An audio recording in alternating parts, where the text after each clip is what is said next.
برزخ کا مطلب پردہ ہوتا ہے۔ ملک الموت کے ظاہر ہوتے ہی میرے اور پچھلی دنیا کے درمیان ایک پردہ حائل ہو گیا، جس کی بنا پر اس دنیا سے میرا رابطہ ختم ہو گیا تھا۔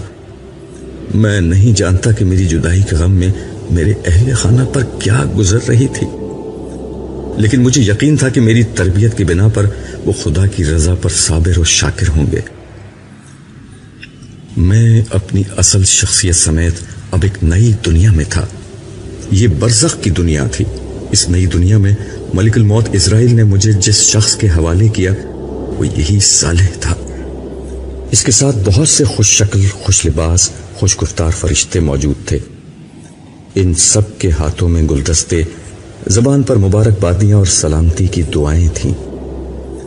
مبارک سلامت کے اس ماحول میں وہ سب مل کر مجھے یقین دلا رہے تھے کہ آزمائش کے دن ختم اور جنت کی عظیم کامیابی کے دن شروع ہو گئے ہیں۔ اس وقت صالح نے مجھے یہ خوشخبری دی کہ برزخی زندگی کے آغاز پر میرے لیے پہلا انعام پروردگار ارض و سماوات کے حضور پیشی ہے۔ اس نے مجھے بتایا کہ یہ اعزاز ہر شخص کو نہیں ملتا۔ میرے لیے یہ خوشخبری جنت کی خوشخبری سے بھی زیادہ قیمتی تھی۔ ان سب کی میت میں میرا سفر شروع ہوا۔ یہ نئی دنیا تھی جہاں فاصلے، مقامات، زمان اور مکان یعنی ٹائم اور اسپیس کے معنی اس طرح بدل گئے تھے کہ وہ الفاظ کے کسی جامع میں بیان نہیں ہو سکتے۔ میں مستی و سرشاری کے عالم میں یہ سفر طے کر رہا تھا کہ ایک جگہ ہم روک دیے گئے۔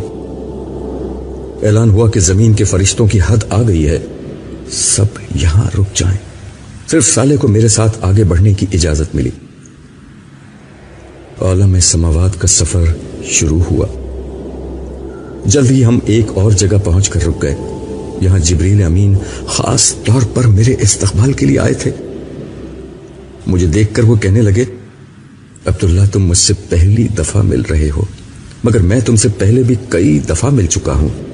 پھر ہولے سے میرا کندھا تھپ تھپاتے ہوئے بولے، آقا کے حکم پر کئی دفعہ میں نے تمہاری مدد کی تھی، مگر ظاہر ہے تم اس وقت یہ نہیں جانتے تھے۔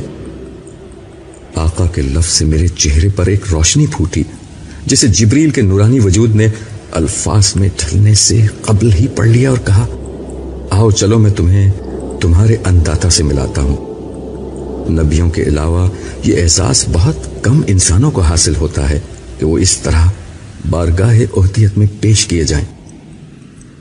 تم واقعی بہت خوش نصیب ہو۔